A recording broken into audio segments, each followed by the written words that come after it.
大家好，欢迎来到不明白播客，我是主持人袁丽。今天这期节目，我们请来了麻省理工学院斯隆管理学院黄亚生教授。黄亚生教授是研究中国经济的顶尖学者，著有《中国模式的终点》和《中国特色的资本主义》等书。今天我们要聊的是他最近发表的2篇文章，一篇发表在《外交事务》杂志上，题目叫中国是如何把马克思抛到脑后的，另一篇发表在他自己的 Substack 上，题目叫作为绝对优势经济的中国，副标题是令人费解的不是中国为什么出口汽车，而是它为什么至今还在出口 T 恤。这2篇文章说的其实是同一件事，一个打着马克思主义旗号的党建成了马克思最担心的一种经济模式，工人的工资被系统性的压低，财富流向政府和资本，而不是生产它的人。这套靠压低工资换来的经济模式能一直这样走下去吗？亚生你好。袁林你好。你在这个 Substack 的文章里面提出了一个概念叫绝对优势经济，用来描述中国。经济学里我们熟悉的是比较优势，一个国家应该专注于自己相对擅长的产品和产业。你说的这个绝对优势经济是指什么？中国是怎么达到这种绝对优势的呢？就是这个比较优势的话呢，我们有的时候在公众和媒体讨论的时候是认为是2个国家进行比较，但是那个2个国家进行比较，它是一个第2次比较。它第1次比较的话是生产2种产品，这2种产品之间相互的成本大概是2个国家的区别在什么地方，而不是说是2个国家直接比一种产品生产的成本是哪个高哪个低，是吧？最有名的这是李嘉图举的例子，就是英国和葡萄牙，一个生产面包好像是一个生产酒。其实你要是看这2个产品的话，当时根据李嘉图的计算的话，葡萄牙实际上它的成本都比英国的要低。但是李嘉图最伟大的地方就是他有这么一个洞见，他认为即使是葡萄牙生产2种产品都比英国低的话，葡萄牙也不应该同时生产2种产品，而它应该集中生产一个相对另外一个产品成本更低的那个产品。好像他说当时葡萄牙应该生产酒，这个英国应该生产毛呢。那你看，如果是按照李嘉图这个办法去做的话，其实英国和葡萄牙是没有竞争关系的。你生产毛呢，我生产这个酒，是吧？我用酒来换你这个毛呢，然后他做这个测算的话，实际上这样做的话，可以增加2个国家的共同的福祉和利益和收入，这是比较优势的一个概念。那这个相对优势是指国家和国家之间生产一种产品，他们之间的成本的差异。比如中国生产这个毛呢吧，是吧？比美国成本肯定是要低的。那比较利益来讲的话，你也说得通嘛，因为中国人口多，资本少，是吧？这个中国相对于美国来讲是一个发展中的国家。但是中国比较有意思的就是说，它不光是在毛呢方面生产成本要比美国低，第一它肯定比美国低，甚至它比很多的第3世界国家这个成本还要低。另外，它在生产这个资本密集的企业，它也具备有相当强的这种资本方面的这种优势。那我管这个叫做绝对优势，是国家和国家之间直接的进行生产成本的这种比较，而不是国家内部生产一个产品和生产另外一个产品之间的成本的这种比较。在商学院的话呢，一般我们用的词的话叫做竞争优势，就是企业，比如说 BYD 是吧，跟 Tesla 它这个竞争的优势。我之所以讲绝对优势的话，是因为我要把概念跟比较优势做一个比较直接的对比。那中国是怎么达到这种优势的呢？中国达到的这个绝对的优势，它采取的办法，就刚才你介绍的时候其实已经介绍了，就是说它要压低劳动力的成本，也就是劳动力的收入，是吧？这成本和收入实际上是一回事情，是吧？你对于企业来讲就是成本，对于劳工者自己来讲的话就是一种收入。但我现在说的这种压低的话，它不是绝对程度上的压低。中国改革开放7-8年到现在，这个是没有任何人去否认的。中国人的这个人均的收入水平、家庭收入水平、农民收入水平、工人收入水平、小业主的收入水平，都是有极大的改善的。但是在讨论这个问题的时候，你是不能仅仅这种比较今年的收入和去年的收入，你要比较的是你今年收入的这个比例，你作为一个劳动者收入的比例，跟在这个经济里其他2个非常重要的成员，一个是资本，一个是政府，你要是跟他们去比，那你要做这个比较的话，中国10几亿人口是吧，13亿、14亿的人口，在很长一段时间，大概从90年代初期到2010年左右，它的收入的这个比例是在下降的。对，就是你在文章里面说的这个核心数据，就是你说的是叫劳动收入占比，也就是工人拿到的工资占这个经济产出的这个比例，对吧？对，就是为什么就是作为经济学家来说，你们更重视就说这个劳动收入占比，而不是工资的绝对的数字。就是你刚才说的，就几十年来中国工人的收入其实是绝对收入是涨了不少的。不，绝对收入也是重要的，它对于提升中国人的这个生活水平，提升它的营养，提升它的健康等等都是非常重要的。但是在讨论我们现在比较热门的讨论是吧，贸易平衡、贸易战和中国跟其他国家的这种经贸的这种关系，那更重要的是劳工在整体这个经济盘子里头的收入的比例是上升了呢，还是下降？第二，从国际的角度来讲，它这个比例算高呢，还是算低的，是吧？所以就是说，讨论这个问题的时候，我们要把几个角度给它明确的分开来去讨论。但是说到绝对收入的话，就是这绝对收入其实现在变得越来越重要了。就是说因为什么呢？因为整个的经济增长就在放慢。那你如果连绝对收入的增加都开始放慢的话，或者是已经有绝对收入的递减的话，这是一个很大很大的一个，不光是一个经济问题，也是一个很大的一个政治问题。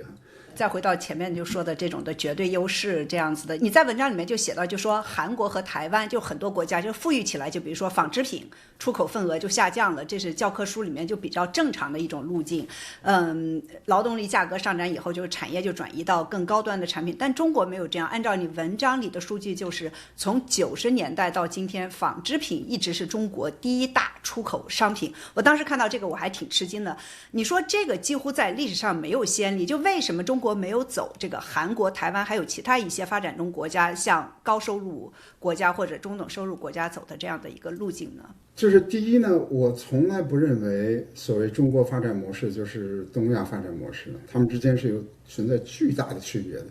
比如私有制在这2个经济模式中起的作用，土地所有制在这2个这种经济模式起的作用，政府在这2个经济模式里起的作用，还有就是说政治体制的演变，一个是没有演变，一个是演变，在这2个经济体制中发生的这个作用是，就是很多人把中国就认为什么跟4小龙一样是同样的发展，这是完全没有，不能说完全没有，就是相当程度上是没有特别好的数据去支持这种观点。那再回到你问的这个问题，就是过去我们对东亚经济的讨论的话呢，有些人认为东亚经济的发展是推翻了这个比较优势的这种理论，其实这也是错误的。就某种程度来讲，它是一方面是强烈的支持这个比较优势的这种理论，另一方面的话呢，它对这个比较优势它有一定的修正，政府是可以影响将来的比较优势的。那也就是说，这个韩国和台湾它实行的还是一种比较优势的模式，它是动态的这种比较优势，它的高速的这个 GDP 的增长，使这些经济体很快的把他们资本密集和技术密集作为他们主要的出口产品，作为它主要的这种产业。同时它提高了工人的工资以后，自然而然的话，在台湾和在韩国生产这些劳动密集的产业的话，它就不具有竞争力了嘛，是吧？所以它必须得到别的地方去找其他的这些厂商和合作者去转移它的劳动密集的这种产业。中国的话呢，你可以说中国比较大，它地区和地区之间存在的收入的这种差别，我完全不否认这一点区别跟韩国和台湾的区别会延迟这种现象的发生。但是问题是，台湾和韩国大概用10年就走完了这个路，中国现在还没有走完啊，都40年了，快40年。中国的增长速度就是增长的幅度、速度等等的是，如果说是中国10年这种经济发展水平没有达到韩国和台湾的10年发展，那你40年总应该达到了嘛，是吧？这个，而且就是说，最奇妙的就是我们从这个数据里看出，中国不光是在劳动密集的产业保持了它的这种统治的地位，在有些领域，比如说生产雨伞，它的竞争能力是增加了6倍、7倍左右。如果是你认为中国是地区差异啊什么什么的，会使中国的劳动密集产业保留一定的这种竞争力，我可以承认这种解释。但是你怎么能解释增加你的这个竞争力呢？是吧？这个就完全是没法去解释，因为你总的来讲，你这个经济增长已经是40年的8%、9%的这种增长，是不可能还增加了你这方面的这个竞争能力的。就是中国唯一的开始减低，而且是非常微弱的减低的这方面的话，就是在16年贸易战以后发生的，这是跟贸易战有关系的。比如说一会儿可能我们也会讨论到越南，我刚从越南回来，就是有些厂家搬到越南去了，但这是跟成本没有关系的，是因为贸易战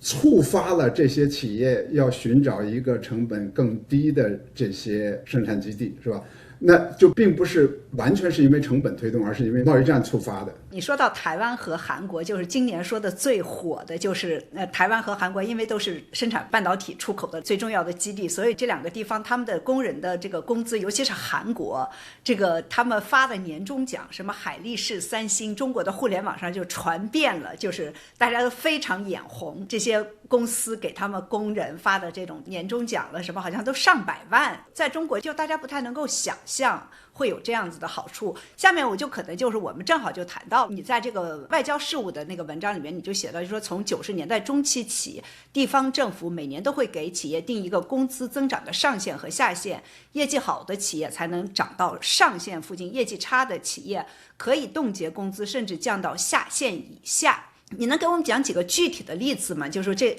套机制是怎么运作的？就是中央政府的角色是什么？地方政府的角色是什么？还有企业的角色是什么呢？对这个吧，我得说一个比较老实的话，就是说我们看到的是这些政策，但是这个政策的制定它是怎么制定的？中央政府在这里起的作用和地方政府在这里起的作用，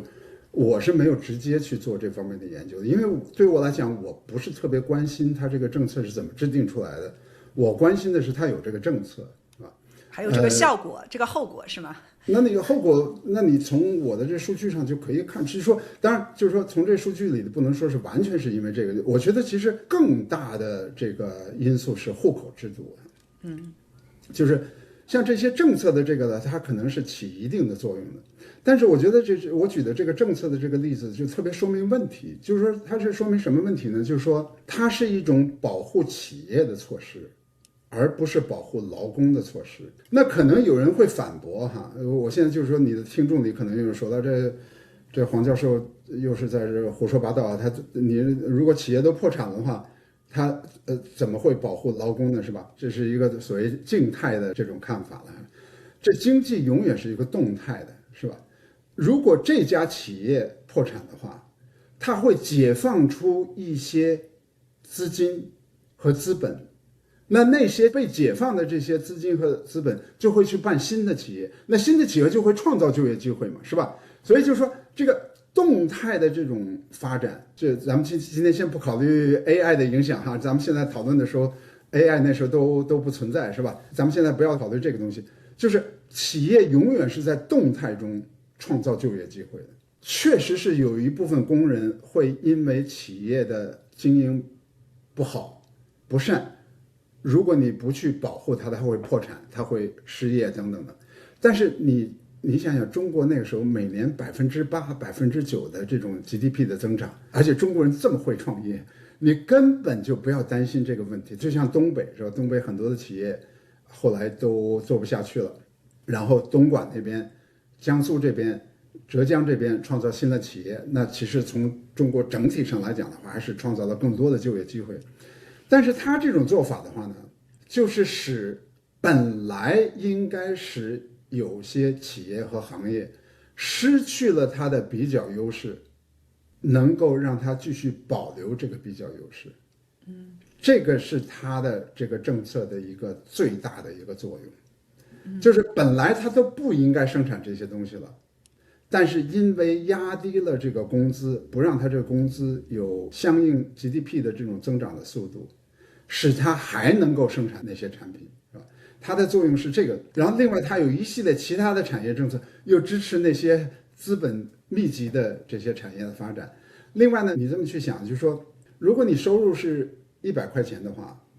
假如说比如说我说工人本来应该得到30块钱，但你现在只让他得20块钱，那10块钱不是说是平白无故就消失了，是吧？他还是落入到某个人的这个账户里去了。那个人是谁呢？一个是政府，一个是企业。如果政府拿到这多余的10块钱，他有多余的10块钱去投资；如果政府拿到的这10块钱，他有多余10块钱去修机场、去建公路，是吧？所以我是用这个模式来解释，为什么中国同时在劳动密集行业方面继续有竞争的优势，又同时能够在资本密集方面发展它那方面的优势，是吧？这就是一个资本、政府和这个劳工之间的这种收入分配过度倾向于资本、过度于倾向政府造成的结果。我记得你还写过，就是你在文章里面写过，2008年的时候，中国政府还调低了这个最低工资，是不是？是1990几年的时候，北京市好像是有一个文件是，规定了最高工资，就企业最高工资不能超过，就是这个涨幅不能超过多少。这种的我不知道，就是你有没有研究，就是在实际的这种的操作中，这样子的政策是真的有效率的？你就这么想吧，就是说，就中国这种体制底下，如果是政府拼命的要求企业加工资的话，比如说要求他加100块钱，可能企业会加80块钱的。对。如果你要求他减工资的话，企业他巴不得他要减工资啊，100块钱绝对恨不得减120，是吧？就是说，这个是中国这么多年来从政府和企业一个形成一个惯性的思维模式，他们认为降低劳工的工资，或者是不让它过度的增长，或者怎么着，是对经济有好处的。从直觉上来讲，很多人是同意这个的。但是这个的话呢，它这个里头最大的一个缺陷就是，这就是我的文章里头引了这个亨利·福特的，就他们都没有福特的那种眼界。对。我们一会儿还会讲，就是他为什么没有这个远见啊？就是说，福特后来就搞明白了，一个生产者和消费者都是一个人啊。对。我面对的这个方面就是一个消费者，我反过身他就是一个生产者。如果你是给他很低的工资的话，我就没形成这个需求，是吧？但是中国为什么 get away with it， 是吧？如果用英文来讲的话，就是因为有出口，有全球化。这个以后我们还会再回来再讲。如果它是完全是没有这个出口的渠道的话，这一套做法是完全行不通的。对。所以这一点我就要向你们的这个听众强调一点啊，经常有些学者赞扬中国的这种发展模式，是吧？什么他们就觉得是这个中国人这储蓄率高啊，这个耐苦耐劳，愿意这个工作，这个愿意加班，你看多棒啊，什么什么的。对，这我可以同意他们对这方面的这个赞扬，但是你生产的东西总得要有一个地方去卖啊。对。那你这个功劳是归谁啊？那你需求方在什么？需求方显然不是因为孔夫子的这种勤劳而形成。那个陈志武写过一本书嘛，为什么中国人勤劳却不富裕？你看他这书名起得非常好啊。勤劳是一个产出的概念，富裕是一个需求的概念。但是陈志武他可能没有考虑到什么呢？因为他讲的是历史啊等等，就是在全球化的经济的话，这条路可以是走很长很长的，很远很远，因为需求不依赖于你，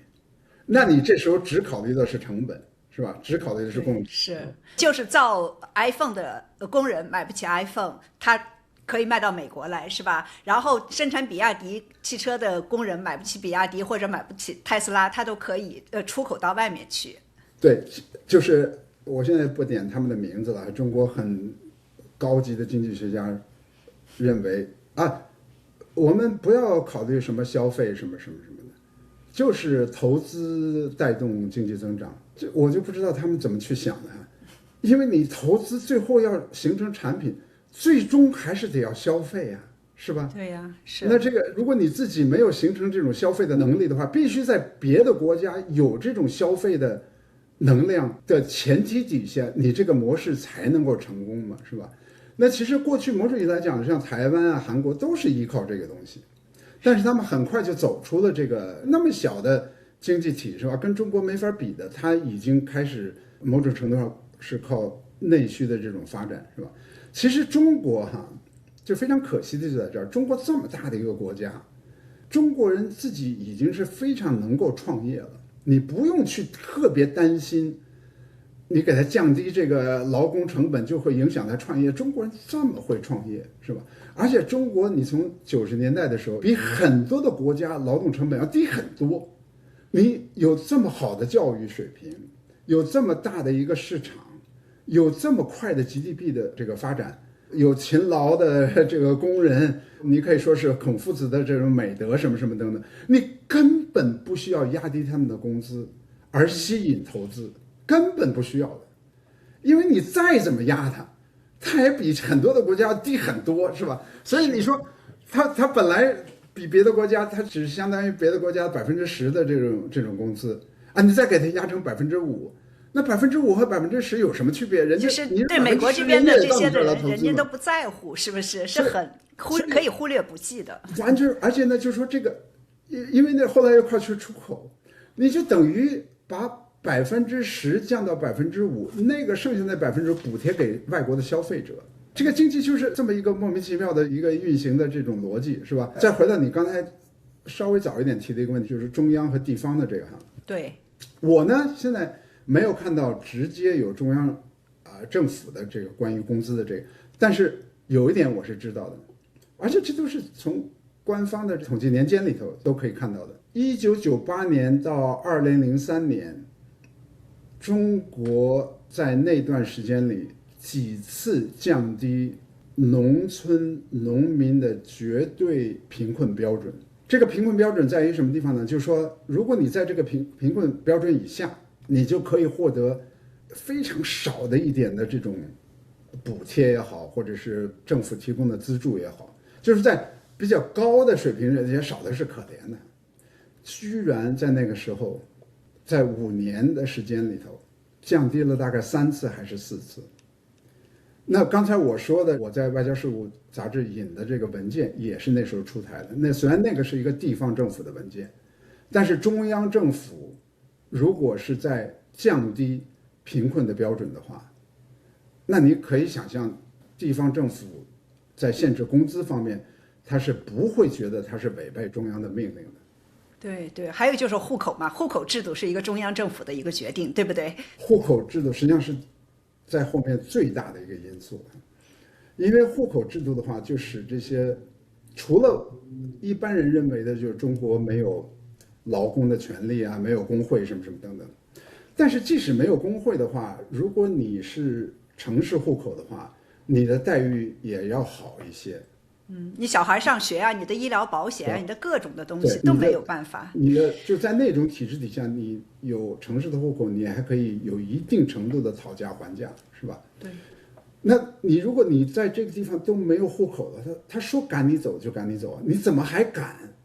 要求加10块钱的工资、20块钱的工资？那根本是不可能的。而且大家都住在这个工厂建的这个宿舍里面，等于说把你解雇了，你就连住的地方都没有。另外就是说，这个可能咱们以后还会讨论这个，就是这是跟我的这本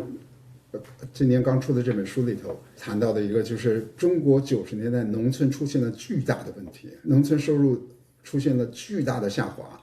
那也就是说，很多的人挤到沿海来去打工，是吧？是没有留在他们以前的那个地方。那你这劳工市场一下子来了这么多的人，是吧？那肯定工资就会下降嘛，是吧？是的，是的。我再给大家说一个数据吧，就是你在这个文章里面写到，就是中国工人的工资占制造业产出的比例。1992年是6.3%，2010年跌到了最低点1.8%，2024年回升到3.3%。就是放到国际上来比较，就是这个3.3%，在联合国工业发展组织统计的87个国家里，中国排倒数第2，只比印度尼西亚高，比印度、巴西、韩国、日本、台湾、美国都低，就是中国连印度都比不过。对，就从比例来讲，是吧？就是说，绝对收入可能是比这个印度要高的，但是就从这个比例来讲是比它低的。所以这就是出现了为什么这个比亚迪在巴西的这件事情，连巴西人都觉得是一种劳工的剥削啊。巴西又不是什么瑞典啊，什么什么这些国家，是吧？它本身已经有很多的这种，在我看来，劳工的这些问题的一个发展中国家，一个并不是那么追求福利的这么一个政府，是吧？居然他都觉得比亚迪，而且这是比亚迪呀，不是说是随随便便的一家企业。我先把背景稍微给大家交代一下，因为有人可能不知道你说的这个比亚迪在巴西的这个，就是2025年，就是巴西政府起诉比亚迪在巴西的一个分包商，说那里工人的处境堪比奴隶制，就是工人被没收护照、拖欠工资，还被锁在宿舍里面。这在中国可能是一个很正常的一个做法，但是到了巴西，人家就把这比作了这个奴隶制。我为什么找出这个例子呢？这并不是说是西方国家一些人权组织，是吧？老拿你中国过意不去，什么找你这个各种各样的这种差错，是吧？连巴西这种国家都看不过去了，是吧？你中国是号称是 GDP 全世界第2，是吧？技术发展跟美国是平起平坐，是吧？但是还会出现这种事情，那就说明，我相信这种事情可能在中国出现的概率可能更高一些，是吧？因为他们可能做这时候，他们并没有感觉到什么。我自己是对这么一个假设哈。我也是觉得，很多时候中国人没有觉得他们做的事情是错误的。护照就是应该扣在我这儿啊，就是然后休息的日子不给你放假什么，他没有觉得这错在什么地方。因为我在美国也做过这个企业的独立董事啊什么等等，永远发工资，而且按时发，星期五发工资，星期五必须得发工资。对。那如果星期六发的话，这都是变成很大的一个问题，是吧？你作为一个发展中国家，应该有一定的这种余地哈。但是巴西说的那问题是完全超出了我们现在所说的，我这工资还欠你1天，欠你2天，欠你1个星期。他是把那些工人关在那个地方啊，对，限制他们人身的自由啊，是吧？这完全是另外一种层次的劳工的这种待遇了，是吧？刚才就是已经提过了这个福特是吧？我想说就是马克思自己就是预言说资本主义会因为工人买不起自己生产的东西陷入生产过剩的危机。然后呢，就是福特就是这种资本家都想明白了，工人也是消费者，工资太低会毁掉自己的市场，生产的东西没有人买。但是你说的就是说中国现在正在建成马克思害怕出现的那种经济，就是产能过剩啊，内需不足啊，通货紧缩呀，贸易顺差达到历史新高，比如说2025年达到1.2万亿美元。你刚才也已经说了一下，但是能不能给我们继续的说，就说为什么就是工资低会引发这一系列的经济结构问题？还有就是中国现在这个经济，大家都知道中国现在经济的宏观基本面是很不好的，就是有可能提高工资吗？对，就是我觉得你问的很多的问题哈，我给它稍微分开的回答一下。就是这马克思这也非常有意思，就是说中国后来实行的呢，并不是马克思鼓吹的制度，就是共产主义制度了，是吧？它是马克思批判的这种制度。他批判的资本主义制度的话，就是认为资本主义是剥削人的，榨取劳工的剩余价值。那基本上劳工的话，从资本家角度来讲的话，就你让劳工能够有能力给我打工，我给他提供的这个工资这种报酬，就能让他活下去，这个我的目的就达到，因为他有产出。但是他就认为这会造成一个很大的问题，其实他跟福特的看法是一模一样的，就是说造成什么问题就没有需求了。所以我觉得这里头一个非常讽刺的意义就是说，中国作为一个名义上来讲，至少是一个马克思主义的这个国家嘛，是吧？社会主义国家。社会主义国家。但是真正的做法的话呢，实际上是至少某种程度上是马克思批评的那种做法，而且是最原始的资本主义的做法，可以这么说吗？对，就是马克思讲的那个，当时他做的那个判断是正确的，就在当时这个共产党宣言是1848年发表的时候，我觉得那时候资本主义可能确确实实是这样。但是资本主义的话，它有一个优势，就是它会自我改良。对。然后后来所谓叫废边社会主义啊，它就开始强调工人的福利，为工人争取利益。很多可能你的这个听众不知道的，包括国内不知道的，就我们现在庆祝5·1劳动节，5·1劳动节是在美国开始的，是吧？就是这个，然后公休日是吧？要2天的公休日，这都是在20世纪初期在美国开始实行的，或者那时候在德国啊，在英国啊，都在开始实行这种改良的资本主义制度，然后甚至到资本家自己。福特自己也意识到这个问题，所以他就开始增加工资。那么再回到你第二个问题，就是说它之间到底是什么样的关系啊？就马克思在分析这个体制的时候呢，他是完全没有考虑全球化的，是吧？就是都是资本主义国家内部的这种做法。那如果放到中国今天的话，如果没有全球化的话，那中国实行这套做法是不可能实行这么多年的，因为总是要有需求的，对，你这个产出总是得要需求的。那么全球化的话，确确实实，你某种意义上来讲，就是说你可以从几个角度去看这个问题啊。从正面上来讲的话呢，它就是说避免了中国本来可能会产生更早的经济衰退。但是从另外一个角度来讲的话呢，他就更鼓励了这种做法，他就觉得这种做法没有什么成本嘛，是吧？所以你看这个多少年的这种讨论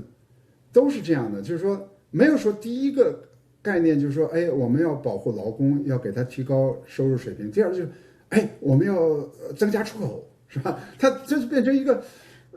就是这种定型的这种思维方式了，是吧？这个我觉得是一个从长久来讲的话，就等于是陷到这个模式里越陷越深哈。所以我就老要回到这一句话，这实际上是一个非常反常的现象。一个14亿的大国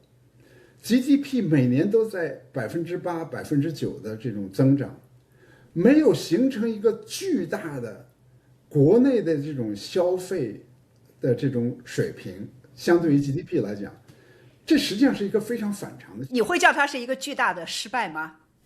那也不能说它巨大的失败。我觉得作为过渡的，比如说90年代末、2000年初，作为一个过渡的这种做法的话，我也是觉得这是应该的，是吧？因为它的这个问题就是你形成国内的这种需求，它是一个，第一，它是受很多因素影响的。第二，它是需要时间的，但是我们不是经常国外很多人都赞美中国政府有这种长远的目光嘛，是吧？这个战略性目光。哎呀，战略目光，这长远的目光。如果你真有长远的目光，你就会这么去说。OK， 那我们怎么能够让这些收入能够逐渐的转成需求的话，我们要提高中国的人民的社会保障，要减少中国家庭面临的这些社会的风险，我们要把他的这些教育的支出、医疗的支出要尽量做社会化。恰恰这方面他做的是很不够的，而在另一方面加强了出口，用这个货币政策是吧？用补贴的政策，用出口退税的这种政策去支持这种出口的这些行业的这些发展。而这些发展是跟你长远发展内需的是背道而驰的，是吧？所以就是说，就从这么去看的话，我是没有看到特别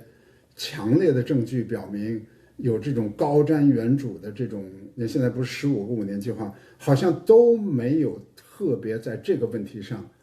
花费很多的心思和笔墨。我认为它是一个巨大的失败，就是对于中国的普通人来说，还有就是现在这个出口，中国向全世界出口，不但跟美国、欧洲国家竞争，还和这种所有的这种的发展中国家都恨不得在这竞争，实际上是一个同时国内又是内卷的这么厉害，年轻人根本都不愿意工作，就价格都下跌得很厉害。就我在北京的朋友啊，都有人跟我说，就说有时候买这个农产品去买东西都觉得内疚，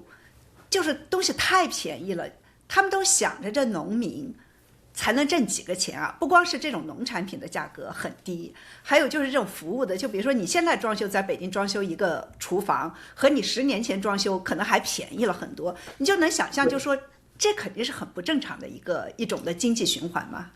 对，就因为我觉得你交的朋友可能都比较有脑筋哈，就是说比较有良知，就需要把这个问题要看成2个方面。对，因为很多人看中国的话，他说：“哎呦，这价格多便宜啊，是吧？”经常有人就是作为这个吹牛，就是说：“哎，我在中国，我要什么订一个奶茶什么的，5分钟就给我送到了。”哎呀，而且还无比便宜，是纽约的1/5的价钱。对，就是他在看这个问题的时候，他完全没有从这个供给那一方在考虑这。你这么少的钱就能拿到这么快的服务的话，就说明他的收入是非常低的。对，所以这个我老是在强调，这个在我看来是一个非常常识的问题。一个成本对于一个人来讲是成本，对另外一个人就是收入。如果你在赞扬一个经济低成本的话，同时你不用改变你任何的这个思维的方式，你就在谴责他的低收入。这2个是一模一样的一个表达，是吧？这低成本就是低收入，这2个是从数学上来讲的话，这是完全是对等的。但是呢，我要稍微的不太同意你说它这是失败的。我觉得作为一个过渡政策，因为是这样的哈，就是说，当中国经济起飞的时候，你看美国的这个人均收入是这么高的人均收入，你能够把它的人均收入的一部分转成对你的工厂的这种需求，那工厂拿到这订单以后，通过生产的话，它就变成工资，是吧？就是在没有政府或者是这个户口制在压制工资的情况下，其实这是一个无可非议的做法，无可非议的做法。我觉得这实际上是，其实是某种意义上来讲，并不是世界所有的国家都能够做到的，因为有些国家你给他这个订单，他那订单都做不出来。你给他那个 iPhone 的订单，他都做不出来，是吧？所以我毫不去责怪出口本身。作为一个第三世界国家，作为一个这个快速的这种经济增长，能够拿到一部分出口的这订单，某种意义上它是这么一个区别，就是说，当你拿到一个海外订单的时候，实际上是你把国外的高水平的收入引进到你这个经济体制里头了。而如果你就纯靠内需的话，你是靠你这个高速增长的这种增长的这个来形成需求的，而不是高的水平，是吧？因为美国它这个人均收入是4万多美元，是吧？5万多美元，那它的每年可能增长也就1%、2%，是吧？但是它的这个收入水平是很高的。中国以前过去很早以前可能就是1000美元、2000美元、3000美元，但每年增长是10%、9%，所以你拿到的是它那个增值的那一部分。就是在我看来，一个好的经济体制的话，两边都应该让劳工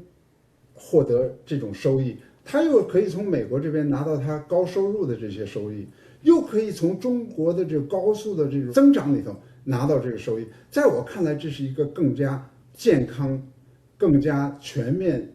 发展的一个经济体制。我说的失败，就是说它不能一过渡差不多40年、30多年，对，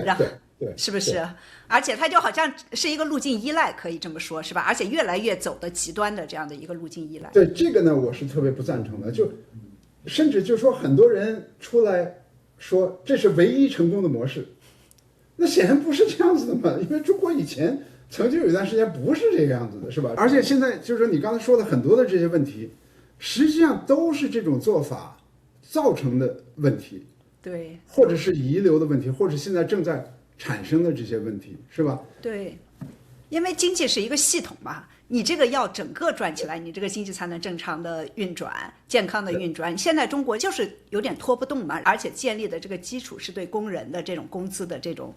压制。但是我想大家也比较会关心，就是中国要解决这个也是你自己在文章里面说的，你说中国要解决这个内需不足的问题，出路就是要提高工人工资。但是现在出口就我们刚才说，几乎是中国经济唯一的亮点，消费呀、投资啊都很低迷，失业率也很高。就是在这种情况下，中国政府有可能会要求企业去提高工资嘛？如果提高工资，会不会对中国的出口有很大的影响？有可能是有影响的，这是有可能。就是另外一方面来讲的话呢，就是我们得说老实话哈，我觉得就是说，某种程度来讲，就是说，改变这种做法最佳的时期已经过去了。所谓最佳的时期的话，我的意思就是说，可以比较软着陆、平稳的过渡，应该是在你经济发展速度比较快的时候做这件事情。但这里有一个悖论，就是当你经济发展比较快的时候，你认为你自己做的事情都是正确的，所以你不愿意去做这个调整，那你就等于把这个皮球往下踢，踢到今天。某种意义来讲的话，就是说今天需要你调整了，但是当你需要调整的时候，或者是被动的要调整的时候，那成本肯定是最高的时候。我觉得调整得要做几件事情。我先从心态方面去讲啊，心态方面就是说要放弃过去的那种8%、他们现在已经4%、5%了。对对对，我觉得这是对的，就是说你就要承认这个东西，因为如果就是靠消费来促进经济增长的话，本身消费比起投资来讲，对经济增长的刺激程度是要弱一些的，是吧？但并不是说是这个质量就不好，实际上质量我觉得是更好，就更加有持续性，可能贷款率更低哈，因为中国现在贷款率非常非常的高。另外一个心态的话呢，就是说什么呢？就是说一个经济体系里它有3部分组成的，一部分是家庭，一部分是企业，一部分是政府。当你经济速度发展慢的时候，你想增加其中任何一元的收入增长的话，必须有另外一个经济成员放弃他的利益。那这是没有办法的，因为你不可能有过去那种增长的，是吧？你过去8%、9%，那无所谓，是吧？所以我老跟别人举这个例子嘛，是吧？过去 GDP 每年增长8%。OK， 如果中国14亿人，他在这里头拿到的是4%，也就是50%，就 GDP 增长的8%里头，他能拿到一半，是吧？50%。那么剩下的这一半的话，一部分是给企业，一部分给政府。那你现在这么去想了，如果你现在增长是4%怎么办？那如果还是要保留以前的这种分配模式的话，那家庭就是0啊，它的分配就是0啊，是吧？所以在我看来，最好的做法就是第一是政府要让利，企业让利也行，但是我觉得主要是政府要让利。这是80年代提倡的一个做法，就是小政府大社会，是吧？要企业政府让利。之所以过去这么多年，为什么中国追求8%、9%的 GDP， 就是因为他不愿意让利，但是他也不愿意老百姓失去他的分配的那部分比例。就刚才我说的是吧，8%里4%给老百姓，那我必须得要8%嘛，是吧？才能够保持这么一个分配的格局。但如果你现在4%的话，你必须得让利，你必须得让利。但现在这种的不可能啊！现在习近平就想着要把钱都拿了去发展新质生产力，这样子的做出口。那这情况就会变得越来越坏。所以你问我，就是说他会做什么，我说不出来，我只能这么去说，就是我愿意看到的是政府要让利，不要去做那么多政府推动的这些产业。我们看到的就是完全相反的，他是不愿意让利，而且他就是要把钱拿到自己，而且要把大家所有人的存款拿到自己手里面，想怎么花怎么花。我认为说到底是这样。对，但这个呢，就是说，其实从中国古代的话，很多的皇权都是这样做的哈，就是说，当经济不好的时候呢，他首先想到的他们是他们自己的这个分配的额度，是吧？然后要保留这个额度。甚至是要扩大它的分配的这个额度，但这样做是迟早要发生问题的，迟早要发生问题，而且现在这么做肯定发生问题的速度会增加，概率会增加，这就会使经济越来越不景气，内卷越来越严重。最大的是债务问题吗？我不知道，就是您能再多说一点，这个是怎么会要越来越严重？因为你就进一步的减少了社会的购买力嘛，是吧？你说老实话，就是说这里头有经济问题，也有社会问题，也有政治问题，是吧？这个从经济角度来讲的话，你的这个内需就会变得越来越弱，那是不是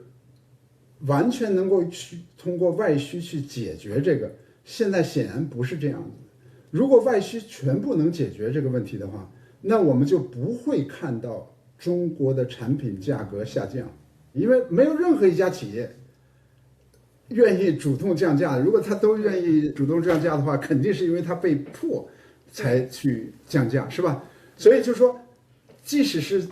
在现在这种局势下，是吧？现在这个地缘政治又变得这么复杂，是吧？这个贸易战变得这么复杂，那你本身其实中国的外贸局势本身已经不是像10年以前那么有利了，是吧？对，所以就是这个外需，在我看来从来没有，可能过渡上会解决暂时的作用，但从来没有是一个根本解决一个14亿大国的需求不足的这个问题。但现在你要去依赖外需去解决这个问题，这个成功率是更低而不是更高的。是因为地缘政治的这些方面是吧？贸易战不是，咱们即使是不考虑地缘政治，因为现在有些估算哈，我觉得这简直不可思议的估算，就是说中国的产能是超过全世界的需求。对，我也看到了，就是全世界都不需要生产汽车了，中国都超过了全世界的需求。那你即使这时候没有贸易战的话，如果没有贸易战，就是贸易和平，也就是说你我都可以自由买中国的产品，但是没有任何一个政府拿着枪逼着我们去买中国的产品，是吧？所以就是说，你如果超过全球的需求的话，即使你没有贸易战，你也不可能解决你的生产过剩的问题啊，对，是吧？而且我觉得就是这个生产过剩问题，我就接下来想问一下，就是现在和欧洲还有这些就是发达国家的这个贸易的矛盾越来越大。就比如说最近我们看到，就是德国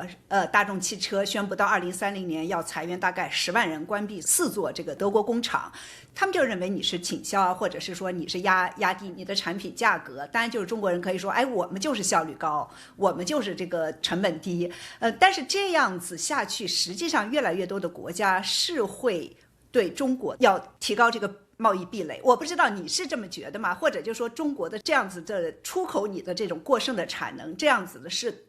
还能持续多长时间，或者是这个能持续吗？其实就是说，在某种程度上来讲的话，欧洲面临的问题，德国面临的问题是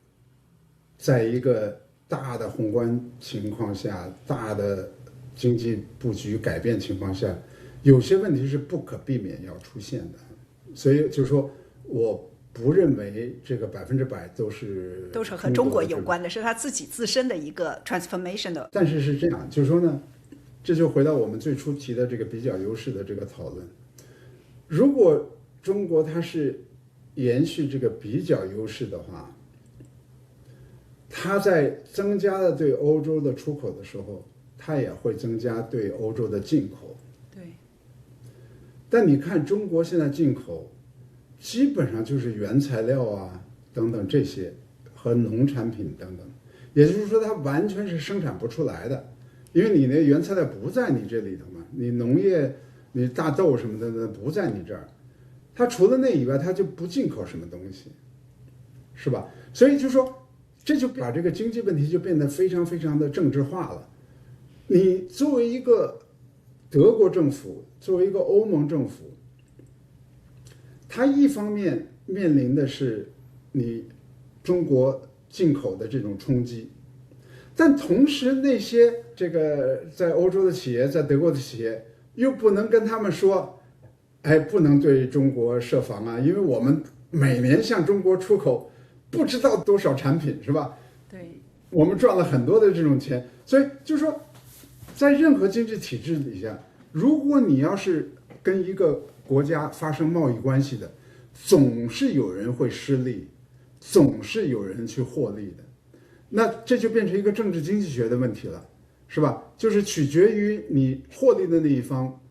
和失利的那一方，他们之间的一个这种博弈吧，是吧？他们之间的一种这个讨价还价的这种能力。你看过去在这个对中国的这个贸易政策、投资政策讨论的时候，总是有人帮助中国说话的，华尔街的人。对，我们每年在中国拿那么多的这个上市的 IPO 的项目，是吧？对，这个我们或者是 Tiffany 是吧？我在中国卖那么多的这些产品，是吧？对，奢侈品公司什么的这种消费品公司以前都给中国说话。当你不遵循这种比较优势的时候，而是这种绝对优势的时候，就造成了人家一致的拒绝你，因为他只看到了对他生产的冲击，而没有看到对他生产的这种促进，是吧？这个我觉得欧洲什么，他也应该吸取他自己的过去做的一些政策上的这种不足，这种绝对优势的这种经济体制，就造成了这种只出口不进口，那就造成一个政治问题了嘛，是吧？就是刚才你说的这些政治问题了。是，那我们正好就说，你说到这个绝对优势这个经济，就是你曾经和金克宇这些学者就中国模式这个问题进行过辩论。你认为，你前面也提到，你认为就是中国经济的成功和困境都不独特，都能在巴西啊、韩国这些国家的历史中找到影子。但是现在中国作为一个绝对优势经济，算不算一个独特的现象？就是我过去说的那个哈，是说它这个高速增长，就是过去产业啊、发展啊怎么样都有高速增长。中国有它很成功的方面，有一个很成功的方面，我觉得就是中国的这个总体来讲哈，就是说中国甚至在毛的时代还是比较重视基础教育，对，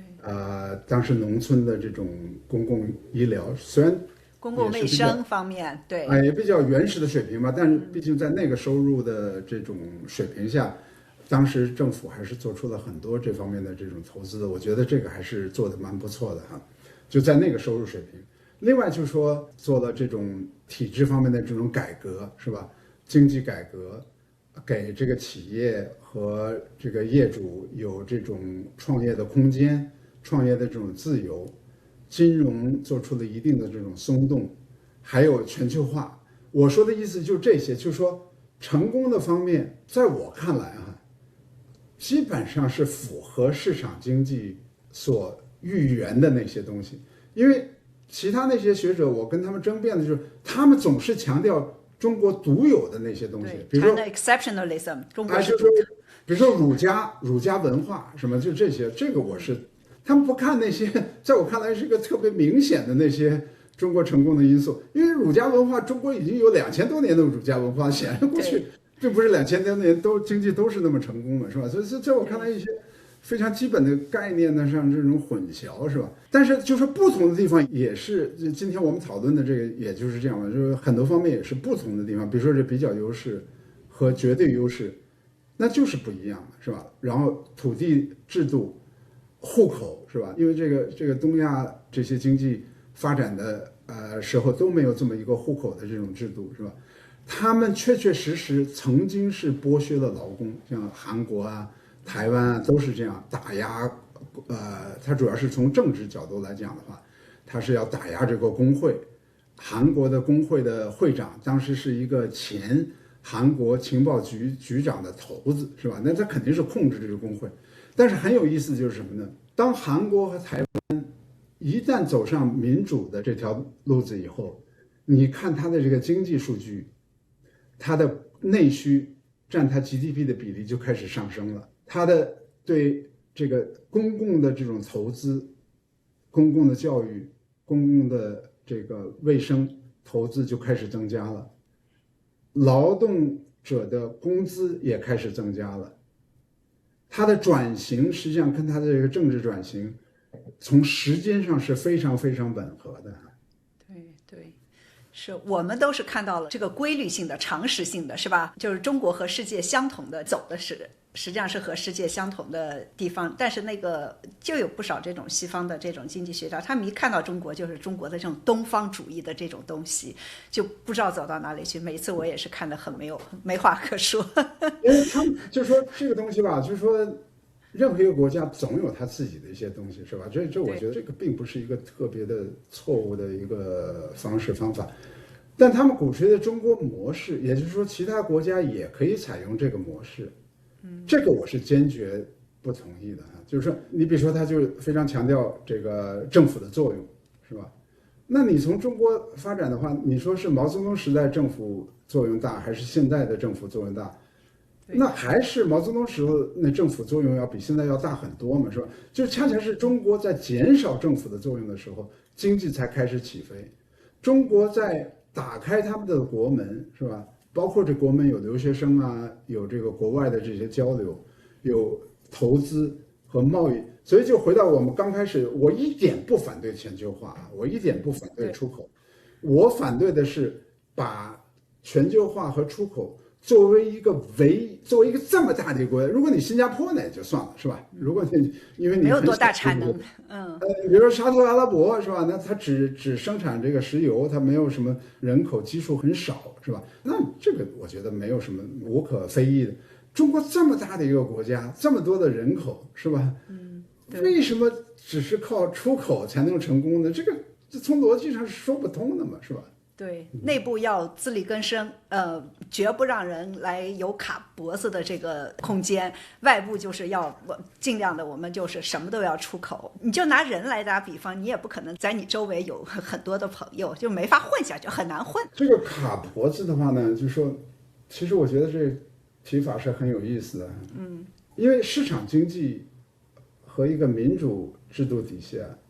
永远是这样，是有不同的观点、不同的利益集团存在的。你如果对中国卡脖子的话，它可能会帮助美国的一些企业、一些利益集团，是吧？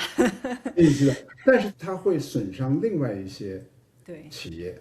比如说像现在这黄仁勋，是吧？他这么强大的公司，他是一点都不赞成对中国卡脖子的。是吧？我们为什么认为人家就会自然而然就来对你卡脖子？因为其实他们不想，这些资本家都不想。这资本家他干嘛要去对你卡脖子？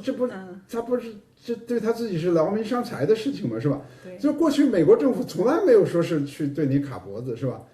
只不过就是说，因为在外交政策上，是吧？他觉得你过于咄咄逼人，是吧？所以他才去采。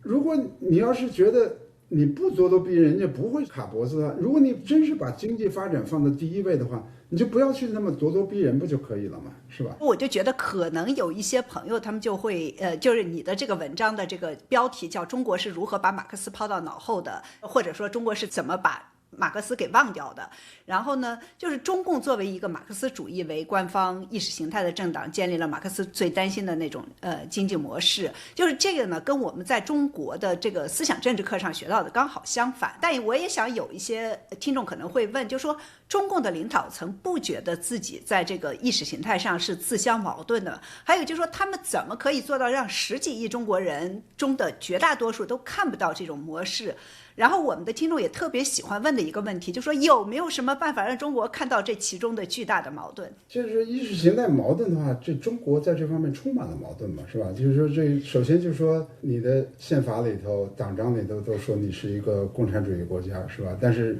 大部分的经济增长是由私有企业造成的，就业也是私有企业，而不是国有企业。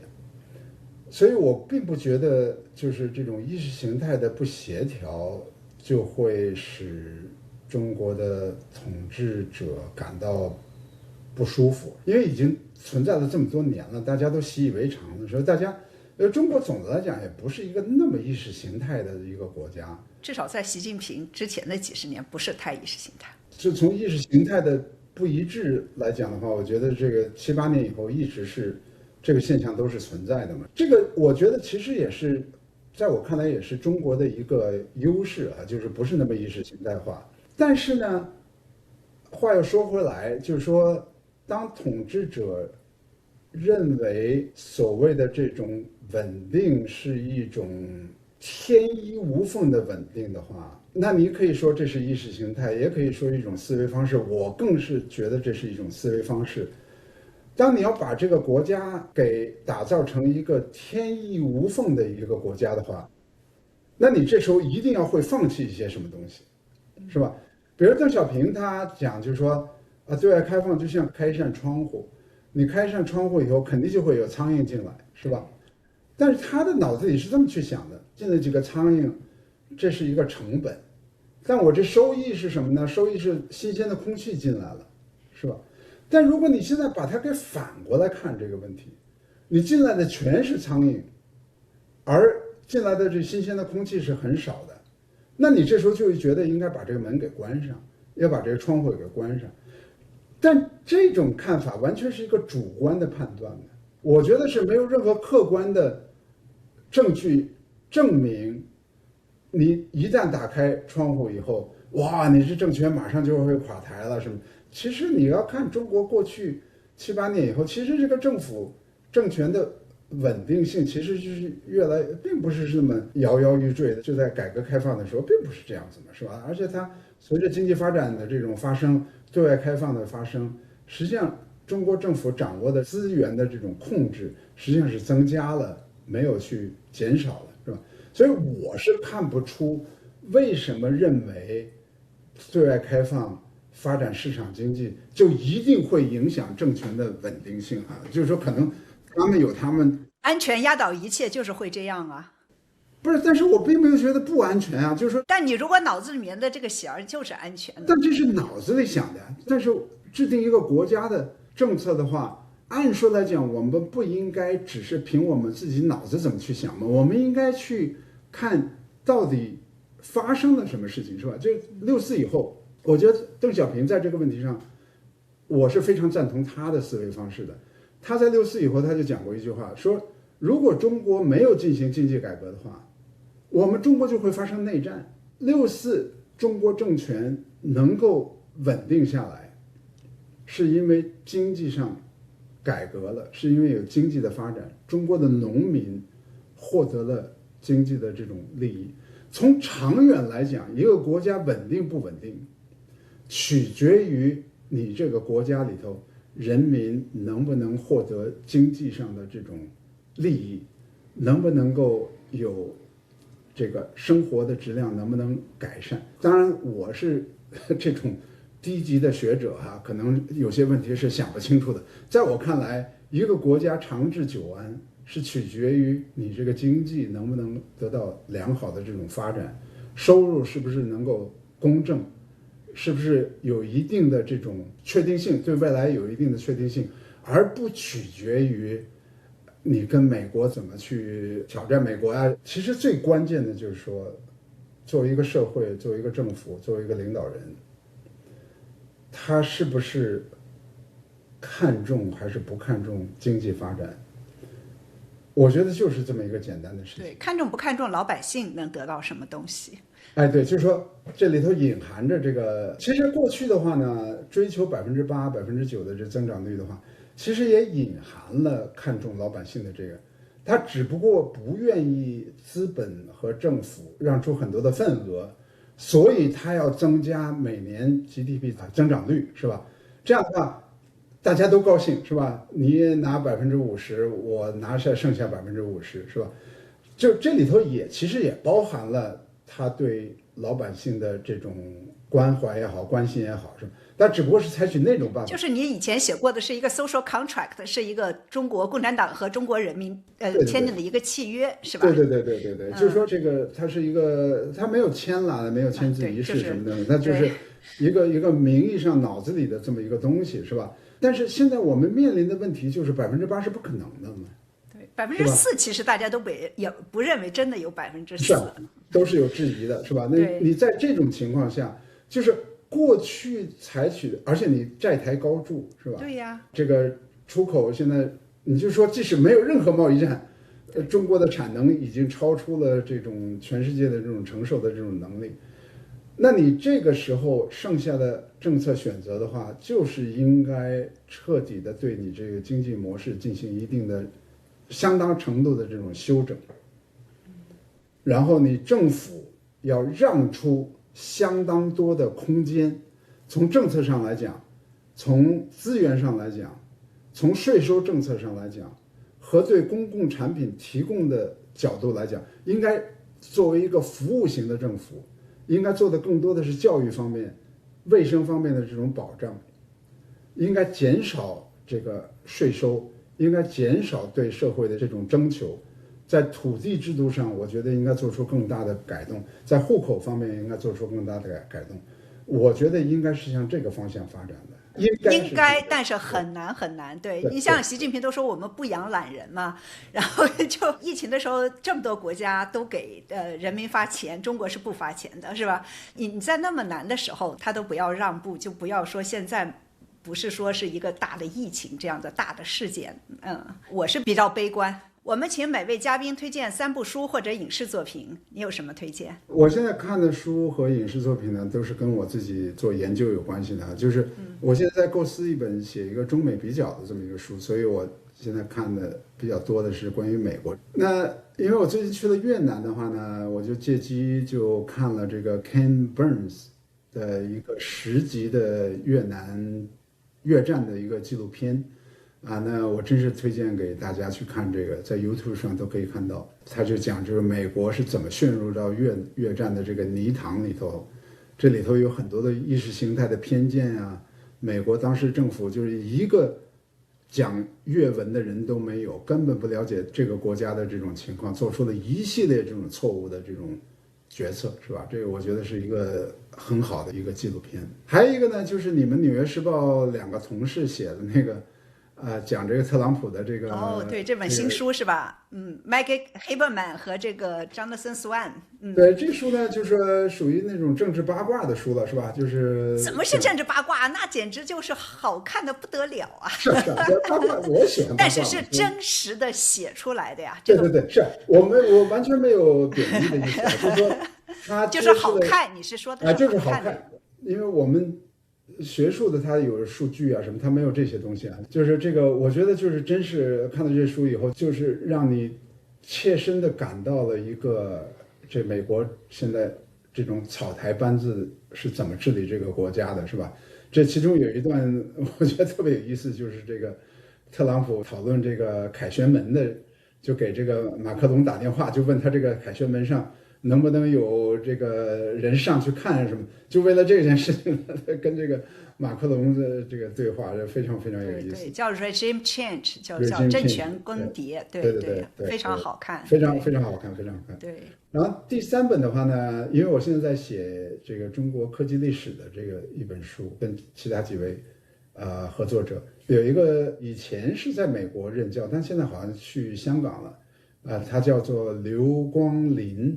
他写的一本书叫《繁荣与衰退》，是讲这个宋朝经济的，非常好，写的这个里头数据啊、事实啊，非常非常的详实。他的这书的观点就是说，